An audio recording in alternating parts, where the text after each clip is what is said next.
یہ بتلائیے کہ روزے کی حالت میں اپنی بیوی کے پاس جانا منع ہے تو غیر محرم کو دیکھنا جائز ہے؟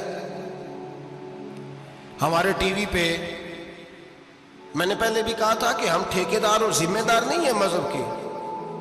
یہاں ہمارے آنے سے پہلے بھی کوئی بیٹھا تھا. ہم مریں گے تو یہاں ہم سے بڑے بڑے نیک لوگ بیٹھے ہیں. کوئی بندہ ذمہ دار نہیں ہے. بڑے بڑے کج کلا صاحب جبہ و دستار، بڑے بڑے صاحب بصیرت، آئمہ، فقہاء، علماء، زعماء، نقبہ، صوفیاء، اولیاء، غوث، کتب، ابدال، اوتاد، کتب الاقطاب، جانے کون کون آئے، علماء آئے، مفسرین آئے، محدثین آئے، گزر گئے.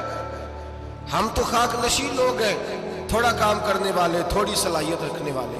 لیکن بھائی اگر کرتے ہیں تو ایک کام کرتے ہیں، ساتھ دوسرا نہیں کرتے. یہ کس طرح کا دین سکھانے لوگ نکلے کہ شوال سے لے کر شعبان تک گانا سنایا جائے گا، شعبان سے لے کر شوال تک ناچ گانا کیا جائے گا، شوال سے لے کر شعبان تک دھما چوکڑی ہوگی، رمضان آئے گا تو حدیثیں سنائی جائیں گی، رمضان آئے گا تو لوگوں کو قرآن پڑھ کے سنایا جائے گا.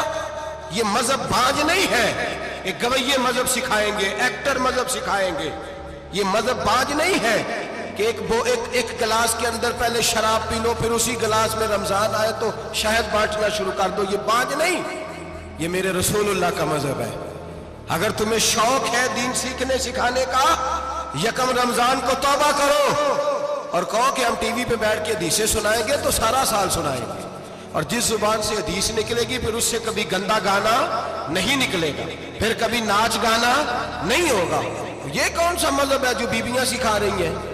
یہ کون سا دین ہے جو عورتیں سکھا رہی ہیں؟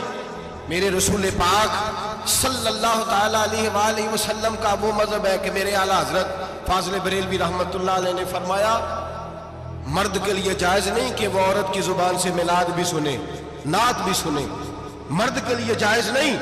مرد کو مرد سکھائے گا، عورت سکھائے گی تو عورتوں کو سکھائے گی. بے شک آپ سویرے فتویٰ دیجئے کہ چھوٹی سی مسجد میں بیٹھ کے، چھوٹے سے کونے میں بیٹھ کے چھوٹا سا مولوی، اور وہاں تو اتنے بڑے مفتی ٹی وی پہ بیٹھے ہوئے ہیں، وہ غلط ہے تو صحیح ہے کیسے ہو گئے؟ سنو، میرے نبی پاک علیہ الصلوۃ والسلام کے مذہب کا حسن یہ ہے کہ اسلام کہتا ہے ایک نظر بی بی کو دیکھا کسی نے غلطی سے تو معافی ہو جائے گی، دوسری نظر شہوت سے دیکھا تو حرام ہے اس کے لیے. وہ پاکستان کا مولوی ہو یا سعودی عرب کا شاہ ہو، کسی کے لیے عورتوں کے بیچ پھرنا اٹھنا بیٹھنا جائز ہے؟ میرے نبی پاک صلی اللہ تعالیٰ علیہ وسلم نے فرمایا ہے میں عورتوں سے مصافحہ کرنے نہیں آیا. اور میرے نبی پاک صلی اللہ علیہ وسلم نے فرمایا ہے، حضور فرماتے ہیں لیکن نا کتا بالکل ناپاک نہیں ہوتا، کتے کا تھوک ناپاک ہوتا ہے، یا کتا گیلا ہو جائے تو ناپاک ہوتا ہے، لیکن خنزیر سارا ناپاک ہوتا ہے، کل ناپاک ہے خنزیر.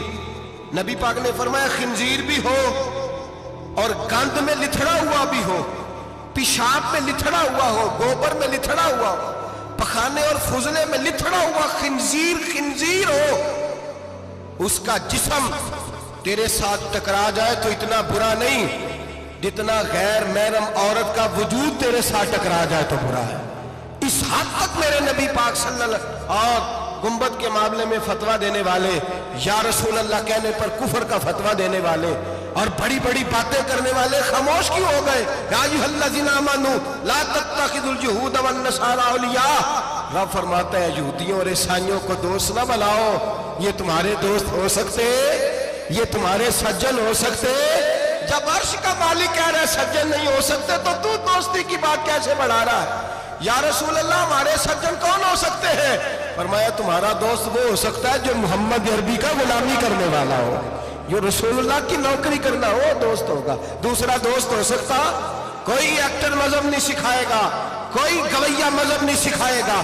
حضرت جناب سیدنا جنید بغدادی، بغداد کے پیر سے کسی نے پوچھا تھا آج سے 1100-1200 سال پہلے، وہ تو زمانہ ویسے نیکی اور پرہیزگاری کا تھا، کہا بابا جی مرد اور عورت نیک ہو، بغیر پردے کے، بغیر حجاب کے، بغیر دیوار کے بیٹھ کر ایک دوسرے کو دین سکھا سکتے ہیں؟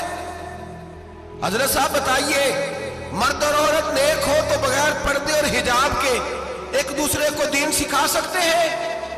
تو حضرت جنید بغدادی فرمانے لگے سکھانے والا حسن بصری ہو اور سیکھنے والی رابعہ بصری ہو تو پھر بھی بغیر پردے کے بیٹھنے کی اجازت نہیں۔ تو مفتی صاحب کو اجازت کس نے دی؟ مولانا صاحب کو اجازت کس نے دی؟ بڑا وہ نہیں ہوتا جو ٹی وی پہ زیادہ آتا ہے، بڑا وہ ہوتا ہے جو رسول اللہ کے دین پہ عمل زیادہ کرتا ہے۔ حضرت عبداللہ ابن مسعود رضی اللہ تعالیٰ عنہ فرماتے زیادہ باتیں کرنے والا عالم نہیں ہوتا۔ حضور پھر عالم کون ہوتا ہے؟ فرمایا پڑھو قرآن، انما یخشی اللہ من عبادہ العلماء۔ فرمایا بڑا عالم وہ ہوتا ہے جو اللہ سے زیادہ ڈرتا ہے، اس لیے کہ رب فرماتا ہے میرے بندوں میں سے جو عالم وہ ہے جو اللہ سے زیادہ ڈرتے ہیں، خوف رکھتے ہیں۔ تو میرے بھائی رمضان المبارک میں بچنا ہے، پرہیز کا وقت ہے، تو کوئی شخص بھی کوئی شو نہ دیکھے، میری منت ہے آپ حضرات، کوئی شو نہ دیکھے۔ عورت کا تو پردہ ہے تو ہمیں تو تماشے پہ لگا دیا گیا، عجیب قسم کے ایکٹر آ گئے اور وہ مذہب سکھا رہے ہیں۔ میری اپیل ہے آپ سے کہ سحری افطاری کے وقت ٹیلی ویژن بند رکھیں، کیا چیز کھول کے رکھیں؟ یا قرآن کھول کے رکھیں یا رسول اللہ کا فرمان کھول کے رکھیں؟ اللہ رسول کی طرف توجہ رکھیں، وہ سیکھنے سکھانے کا وقت ہے۔ چھوڑے گویوں سے دین سیکھا جائے گا، ہمیں کوئی شکوہ نہیں، یہ پکی توبہ کریں، سویرے آئیں آ کے دین سکھائیں۔ اور میں ان سے بھی اپیل کروں گا کہ آؤ دین سکھاؤ۔ حضرت فضیل بن عیاض فرماتے ہیں میں ڈاکو تھا، کبھی کبھی چھپ چھپا کے جمعہ پڑھا کرتا تھا، پھر میں نے توبہ کی تو سچی توبہ کی، پھر میں نے توبہ کی تو رب کو راضی کرنے والی توبہ کی، پھر میں نے توبہ کی تو چھوڑی ہر شے، غریبوں کا لوٹا ہوا مال واپس کیا، جس کے پیسے نہ دے سکا اس کے گھر میں جا کے اس کی بھینسوں کو چارہ ڈالا، اس کے اونٹوں کی خدمت کی، میں نے قرضے چکائے۔ فرمایا میں سچی توبہ کر کے مسجد آیا، جس خطیب کے پیچھے میں جمعہ پڑھا کرتا تھا وہ میرے ہاتھ پہ بیعت کر کے مرید ہو گیا۔ اللہ تبارک و تعالیٰ نے اپنے بندوں کے دل میری طرف پھیر دیے، پھر تمہیں اس میں انعام دینے کی ضرورت نہیں پڑے گی، پھر تم کٹیا نشین بن کے بھی دین پھیلاؤ گے تو اللہ اس میں تاثیر پیدا فرما دے گا۔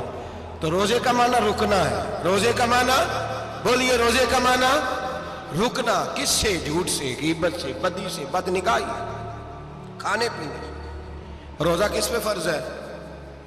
امیروں پہ کہ غریبوں پہ؟ جی کہنے میں تو کامی، میرا تو کام ہی محنت مزدوری والا، میں کیسے روزہ رکھوں؟ میں تو دیہڑی لگاتا ہوں تو روزہ کیسے رکھوں؟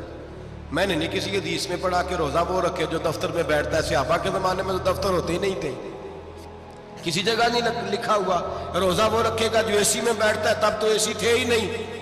حضرت ابو بکر صدیق رضی اللہ تعالیٰ عنہ سے لے کر جناب بلال تک سارے اپنے ہاتھ سے کام کرتے، سارے اپنے ہاتھ سے کام کرتے، سارے۔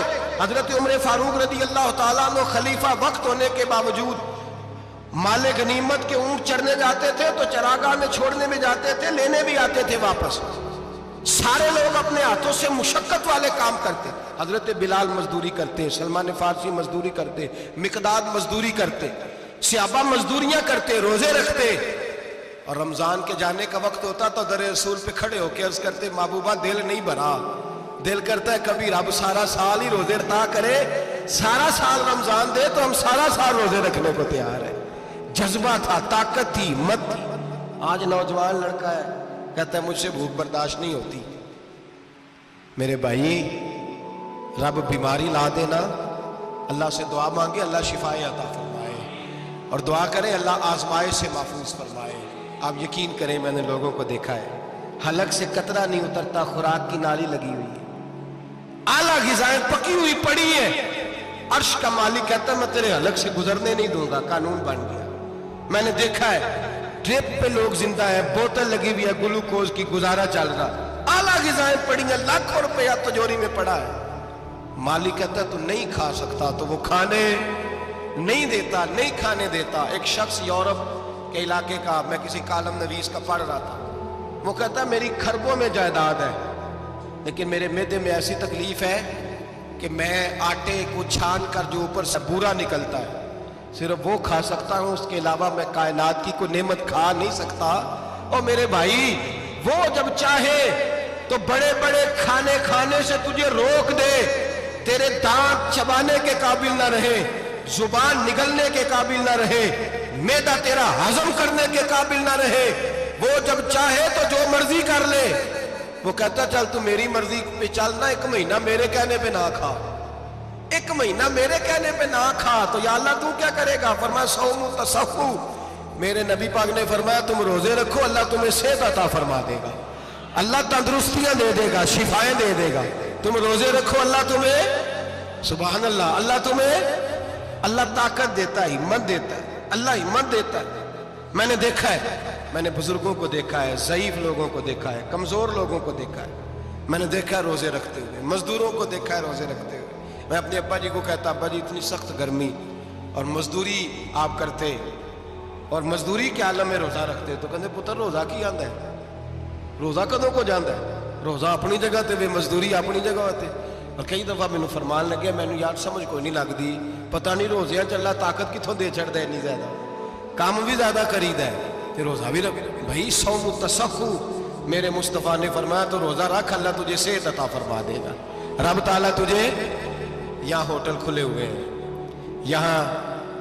یہاں عجیب حالات ہیں، ہوٹل کھلے ہوئے ہیں، لوگ بہانے ڈھونڈتے پھرتے ہیں، کہتے ہیں کٹ لگ گیا تھا، ذرا تھوڑا سا خون نکل آیا، سنی پلاس لگائی ہے تو روزہ نہیں رکھا، یہ ذرا مجھے تھوڑی دقت ہو گیا تو میں نے روزہ نہیں رکھا، کھانسی لگ گئی ہے تو روزہ نہیں رکھا۔ او خدا کے بندے، روزہ تو نعمت ہے۔ اور سبحان اللہ، میرے نبی پاک نے فرمایا لکل شیء زکات و زکات الجسد الصوم، فرمایا ہر شے کی زکات ہوتی ہے، وجود کی زکات روزہ ہے۔